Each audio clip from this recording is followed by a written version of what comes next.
you maintain memory and connection to the departed through any means possible, right? Like, I mean, anything you can connect to loved ones that you miss and have lost. Welcome to Door, a multi-generational story of memory, trauma, and identity. I'm Miriam Turlinchamp. In this 5-episode series, we follow how my family, over 4 generations, metabolized a history of survival, trauma, and hope, and reclaimed a story nearly erased. This is episode 2, In the Footsteps of Survival.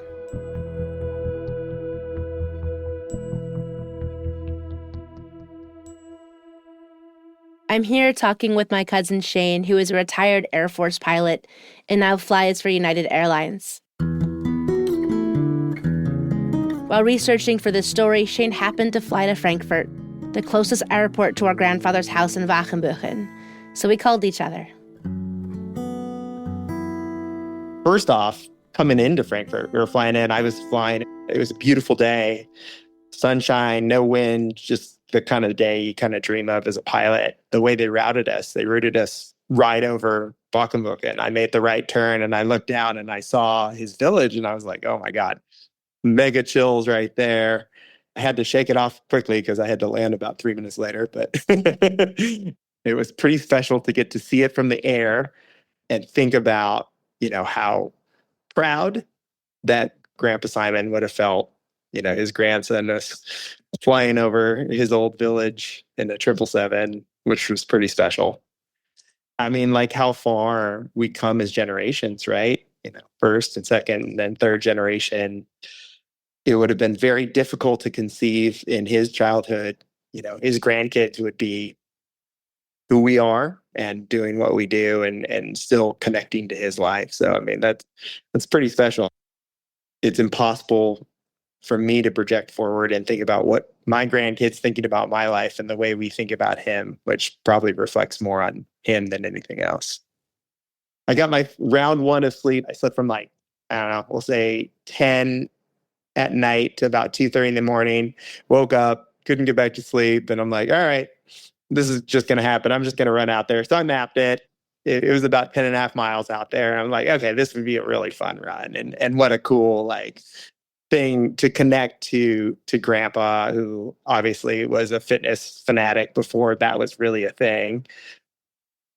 Got my running stuff on, left once the sun came up, and I mapped it all on my phone. I'm too cheap to pay for an international plan right now.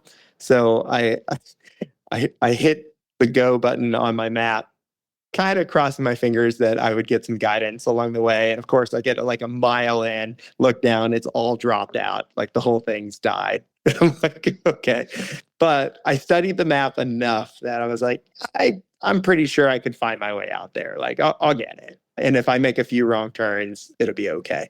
So just started cruising out that direction. And I did. I made 2 wrong turns, but they didn't cost me more than a half mile or so.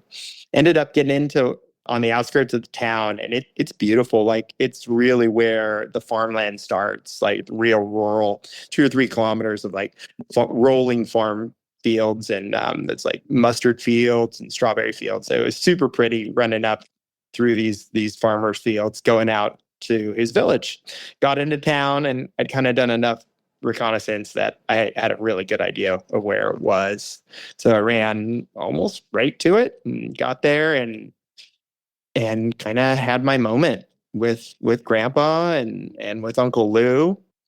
Yeah, it was powerful. I wasn't fully prepared for kind of the emotional impact when I got to the house and saw the plaque. And yeah, I just kind of went through that mental exercise that I've done before, which is, gosh, what would have life been like here 80 years ago, 90 years ago? And that kind of hit me. And then I think the most emotional, and I really lost it at this point, was I just thought about how much I miss Grandpa. Just being around him and his stories. It's choking me up right now. It's just miss being around him and being at his house is kind of that getting to replay some of that in my mind and just reflect positively on what great experiences I had with him and the great relationship I was lucky enough to have with him well into adulthood. So it was a mixture of grief and gratefulness that I felt when I was standing in front of his house. Grief and gratefulness. What is it about that threshold, that space that unlocks our story? Here's my cousin Mark. I got out at the Frankfurt train station. I took a bus to Wachenbuchen. And this is, remember, no phone, no Google Maps, none of that. I think I had an address. And I got there early in the day and I went to the address and there it was. And it was like seeing a picture you've seen forever, right? But what's interesting about Papa's situation is that's the only thing we have is that house and that town and those stories. I mean, I just always heard about it. My aunts and uncles went. I mean, some of it's a responsibility. Nobody had been for a while. But I don't know when Gub and Papa went. Between the late 70s and when I went, I don't know if anybody had been in a while. It never entered my mind not to go. It's just, that's where you go. Here's my mother, Nadine.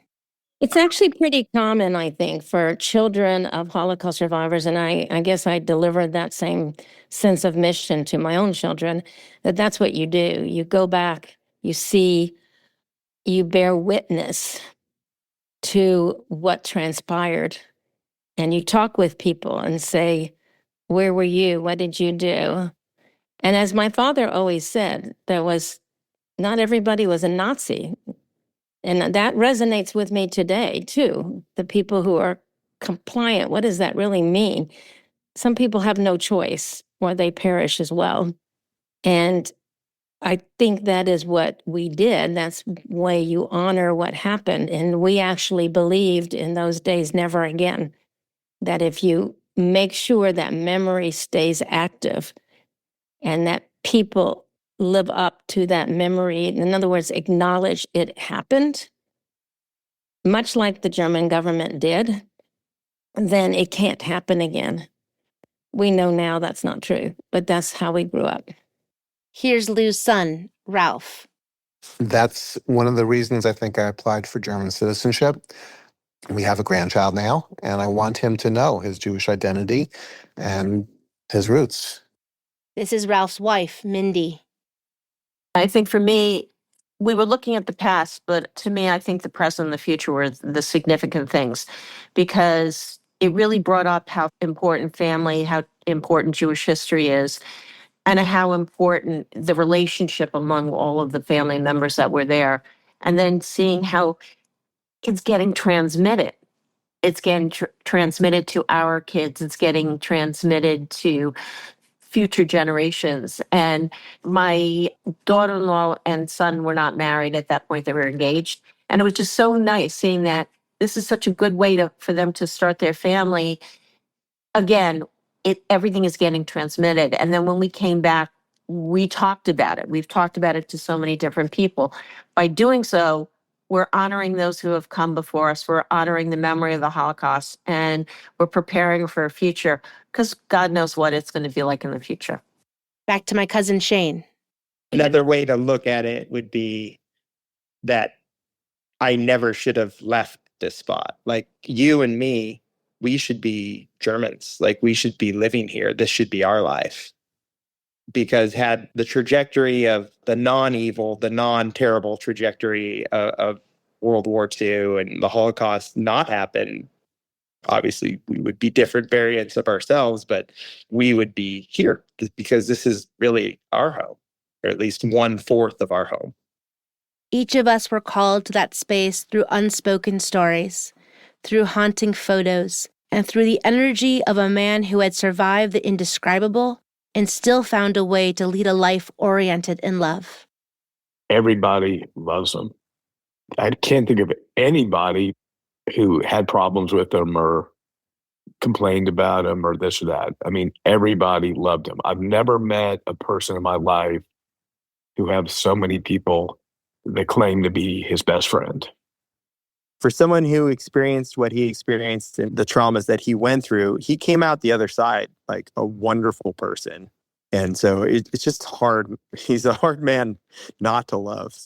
He was a really beautiful person.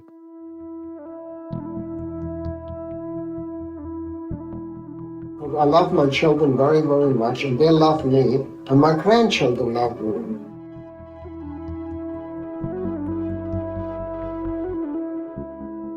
Each generation seeks, and each one in turn finds the same thing. Not answers, but a sense of connecting with something larger than ourselves.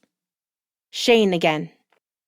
I'm definitely a grave person. My mom's a grave person. Like, there's no belief that I have that I'm actually speaking with them or having a conversation, but I'm going to their last human spot and communing with them in a way that facilitates memory. This is my sister, Julia. Being in the graveyard of my grandfather's ancestors, and it wasn't bombed, and seeing generations of Strauss people buried, knowing what happened to the whole Jewish community, and seeing that memory still stood, and seeing names that have been passed down in our family to be in that graveyard. My mom's cousin David was very more scientific and talking very literally about the history. And then other of us like just starting delving into like, what does this mean that generations and generations of our family were buried here? And for that to have survived, that was really powerful. Like it was not eerie, but like goosebumps kind of experience for me. What does that mean for so many Jews to have been murdered and for our history to still be able to continue to some degree in this little tiny graveyard in this random city outside of Frankfurt? That was really amazing. But I never thought that my family would ever have any kind of marker like that to showcase my family's history. And so as someone who feels deeply connected to physical symbolism of our history and what our people have experienced, and I think that's the closest we're ever going to get is a tombstone.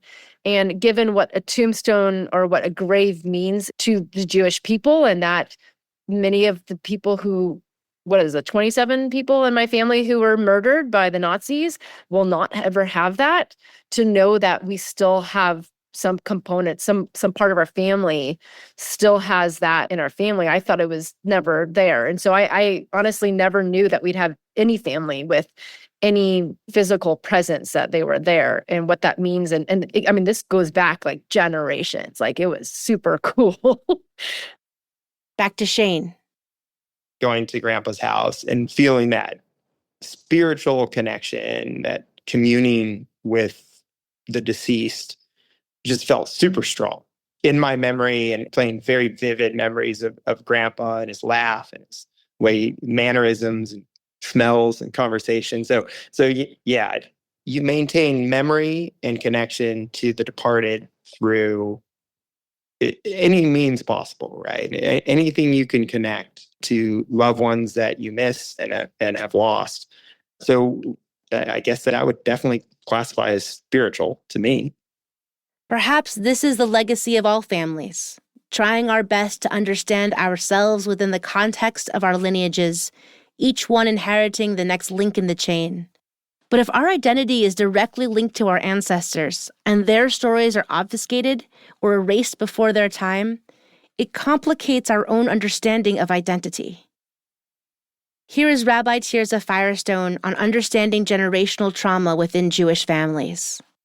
The truth is that Jews all over the world have had their own brand of discrimination for the last probably roughly 2,000 years. So it doesn't have to even be Holocaust. But what is collective trauma for any ethnicity, for any group who has suffered an event or a series of events that shatters their experience of safety, a shared experience that alters the narrative, alters the psyche of our community. So central to our liturgy and to our whole ideology as Jews Listeners may know this. The words door la door. It's such part of our infrastructure that from generation to generation, Nagid Gadlacha, we will sing your praises, God. We know your presence in our lives. So intergenerational legacies are it's inherent to Judaism. And we want to say before we launch into all the crazy neuroses that we have, we also want to say that there are very positive wisdom intergenerational legacies too. I mean, we wouldn't be here, honestly, if our ancestors hadn't been pretty darn savvy, street smart, resilient, because they were living under the gun or always ready to be displaced or converted or whatever, tortured.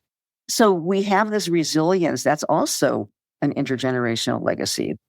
There are precious legacies and there are also neurotic legacies. And part of the whole intergenerational healing, as you might call it, is that we want to widen the lens on ourselves and see that that who we think we are, despite what our culture tells us, we're not solo acts here. We are part of a much bigger ancestral web work, and the unmetabolized trauma histories that were lived by our ancestors, whether or not we knew their names or knew anything about them, can filter down to us in many cases.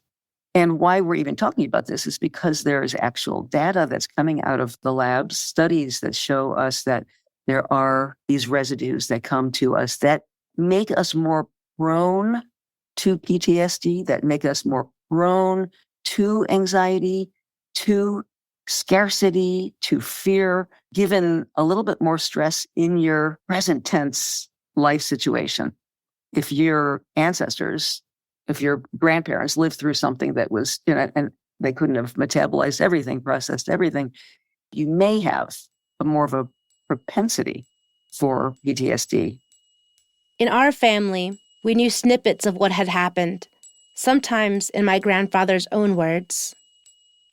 I never forget leaving Frankfurt, the chief railroad station there, and even there the Nazis entered the trains, and whenever they got hold of somebody, they beat them up as a farewell from Germany. So I hid as much as I can, being a nervous wreck until I hit across the border into Belgium. I had an uncle there who was in Brussels, and he brought me a cup of coffee, and that was a new world. But it took me years to forget about it, because you never know we would be sent back to the concentration camp. Sometimes in the lore we cobbled together and told to one another. Here's Mindy. They said, you have to go back and get your visa, but you have to get that through Wachenbuchen. So that's when he went back to Wachenbuchen, and it was like a Friday late afternoon. Simon had taken him to the Gestapo office, and they knocked on the door, and the guy opened the door and said, we're closed for the weekend. And Simon put his foot in the door and said, wait a second, you want to get rid of all of these dirty Jews? Then do this. Sign his papers and you'll get rid of this dirty Jew. And the guy working in the office said, wow, I probably can get a couple of good brownie points for this. Open the door, sign the visa, and without your grandfather's intervention, literally foot through the door, Lou would not have been saved. And as we wove the stories together, we sought to make meaning from them, trying our best to make sense of the loss in relationship to the present moment. Back to Nadine. Because the center of my father's house, what he lost was not in the concentration camp. That's where he suffered, and many people perished. His life that he lost was Wachenbuchen, his beloved aunts, his school, the synagogue they burned, the school they closed, the grocery stores they weren't allowed to shop in, the bus stop where they had to use for just Jews as they were yellow stars, the camera that he retrieved from the Nazi archives was there. This is the symbolism of loss. I believe that's it. The concentration camp is visiting a cemetery or torture chamber, depending on which one. But the life that was taken, the rich, rich life, not financially. My father was very modest means. The rich cultural life that the Nazis, and their followers burned down.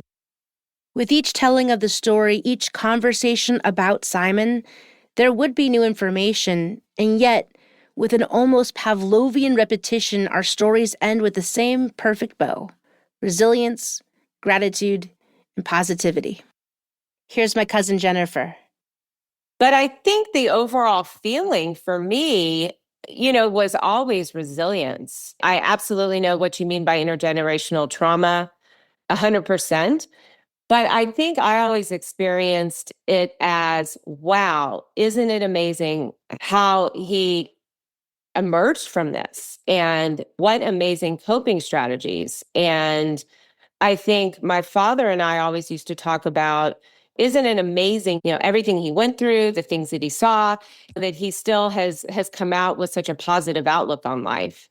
Isn't it interesting how one person could go through that experience and could really ruin them psychologically? And, here was Papa, who I did not experience him that way at all. I found him to be very positive every day, very resilient, very active, into his older years, always had a sense of humor. So it's funny because I don't think of it as like, oh, that was traumatic. And I just think the optimism and the hope and just the resilience, it just overshadowed any kind of negativity we could have gotten from it. And I think the message I took from it was to practice Judaism is the least we can do. And we have a duty to do that because it's a privilege. It was something that he survived to be able to pass on to us. Ralph, again. One of the inspirational figures from my childhood was my Uncle Simon, who is my father's brother, who did spend time in a concentration camp and just was a very dynamic personality that everybody who met him immediately adored him. He just has an incredible, inspirational, positive story to share that I think influenced many of our family members. He did not dwell on his time in the concentration camp. Yeah, it was awful, but he was talking about the stories that he told about getting out, going to England, going to Houston, just amazing stories of resilience. I think the tendency for people is to be resilient, but you wonder what makes people just so positive. Simon was a very positive person. Nadine, again. Perhaps it's aspirational, but that there are many, many good people in the world because he believed that wholeheartedly. It's a sense that people have better angels. They just need to be tapped and sourced. A belief that things will get better. It's not something I always remember, but he always felt that things can get better. I think I inherited not his optimism, but a sense that there is some kind of axis on the earth that turns it in a direction that will, at some point, tap people's better instincts. It's difficult right now, and it's aspirational, but he firmly believed that there were many good people and that there are very many good people. And he was not a person that held grudges, and I think I aspire to that. This is my cousin Marika.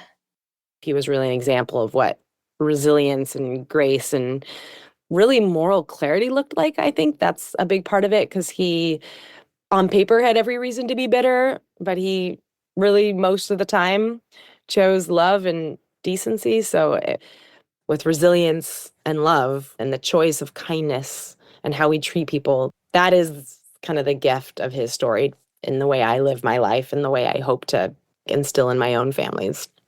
Here's Julia. The fact that he has so many people who are dedicated to him. And it's, I think, because of his outlook on life and what he survived. And he wasn't angry. He was so grateful for life. And he decided to also to hold on to his faith because of what he survived, which I know a lot of people did not. They felt angry that they were imprisoned and killed, right, because of their identity. And my grandpa wasn't that way. He was so positive in his outlook. I'm so proud of him, obviously. This is Lou's grandson, Neil. I remember Grandpa Lou doing this with me when in middle school, I asked him first about his experience as a Holocaust survivor and leaving Germany. Like, what was that like? But he started with the positive. He started with the neighbor he's reconnected with after the war, and at the time at least, like was catching up with. I think it was once a month. He talked about how beautiful his town was and how wonderful the people were. And I had to remind myself as a middle schooler in that moment to say, wait a second, I thought we were talking about something really dark and depressing. So I was not good at asking questions at that time. I'll blame it on me being young, but luckily he eventually got to the part of like, here was the hardships. But even then, as a middle schooler, he was telling me a story that sounded lighter. And it was only as I got older, and I think he felt that he could share more with me and share more of that burden and that heaviness with me, that he opened up more and said more of the true hardships of what he had to do and what he had to really rebuild and continually rebuild throughout his life. And I think that's so much of just what's ingrained in my dad, in me, my siblings. And I even see it in our cousins too, where we like to focus on the positive. We don't like to focus on the negative too much. Mindy, again. I think it's perspective. If you have a positive perspective, you're more likely to be living a positive life. And I don't think that's just because I think it's how you process things. And if you process things through a very negative way, everything's going to look negative. Glass half empty, glass half full. So if you want this to be your best year, it can be your best year. You know, I think that also a lot of horrible things happen to all of us. And I've had some of my best moments during horrible times. I remember one time when Ralph was really ill, and I was sitting right where I am on the floor, and he was sitting on this couch, and I held his hands, and I said how wonderful the moment was. And later that day, David came over with Linda, and they were like, oh, this is so horrible that you've got whatever, and everything is bad. And I was just thinking, no, this is just the best moment. You know, it's how you handle it and appreciate what you have, because you never know what's the next moment's going to be like. It was Simon's coping mechanism to ascribe meaning to his survival. A part of the legacy he passed to us is that the truth of his pain always came with a caveat about love. I'm a person who doesn't like negative things, I like positive things. And I tried to find the best of it. When I wasn't in bad circumstances, I tried to find the positive side on it. I don't hate. To be very frank, I know people who hate, never forgive and something like that. I know my own personally, when I went through hell, I also found a lot of good people. I found a lot of good people. When I needed a passport for my brother, my youngest brother, go to Israel, so this friend of mine, whom I knew all my life, came over and wanted to know what he could help. What a gift. And what a burden to always have to follow tragedy or pain with, it could have been worse, or others have it worse. And we are always like, oh, there's someone who has it worse than us. There was someone who was in a concentration camp. There was someone who, lost more family members than me. And therefore, like, my story's not as important as their story is. You guys have it a lot worse. There were people that had it worse. And yeah, everybody else had it worse than me. It wasn't so bad. But the Jews there were treated a whole lot worse there. I mean, he said that, wanted her to know. Because it's a story of resilience. Look what this guy went through. Look how he came out the other side. It's amazing. And all these schleppers now, get like a hangnail and like get upset. I'm sorry. My friends and I say champagne problems. I mean, seriously. I mean, look what he went through and look what he accomplished afterward and how optimistic his outlook was. It's just really incredible.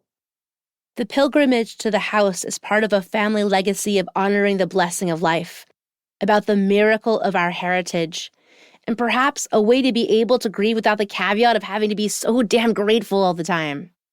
Professor Sarah Crane talks about the need of survivors and their descendants to make meaning of their suffering, and how that impulse to synthesize a singular message ends up diminishing the diversity of lived experiences and flattens the story we are so desperate to understand. I hope initially that they'll allow themselves to access the uncomfortable parts of it, to like sit with the very tough historical realities that it does force us to confront, but that this should not be totalizing, because that's not when the story ends. The story was relayed to different members of Miriam's family. Again, it was kind of relayed in different ways. It affected people differently. So if we're going to acknowledge that the story doesn't just end in 1945 or after, I don't think we should necessarily take hope and resilience from it, but we should take the fact that it can mean multiple different things, has meant multiple different things, and that there is a rebuilding that happened there. What I'm trying to emphasize is that the story is different parts, and there are different things to be taken away from each part. Some of it is darkness and destruction, and some of it is sitting with darkness and destruction and living life anyway.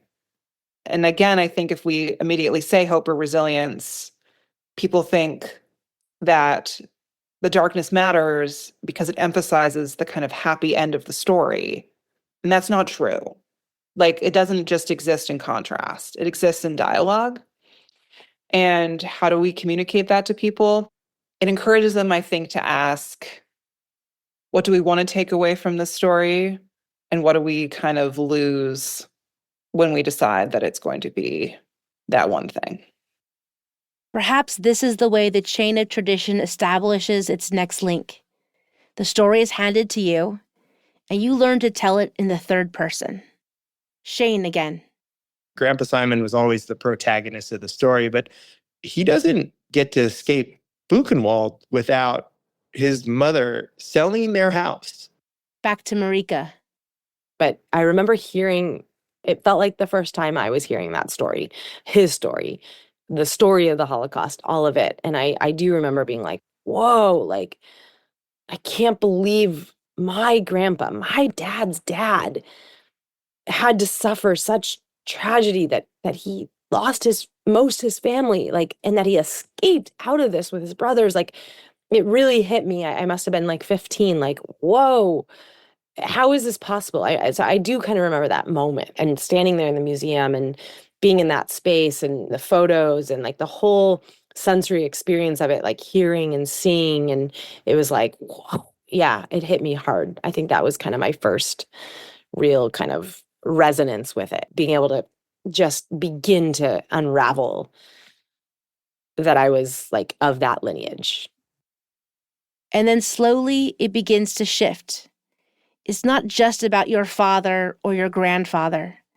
It's also about you and your relationship with the story and how it connects you to others. Here's my cousin, Aaron. I fashion myself as like the descendant of Holocaust survivors. It's funny how we kind of affix that to our identity.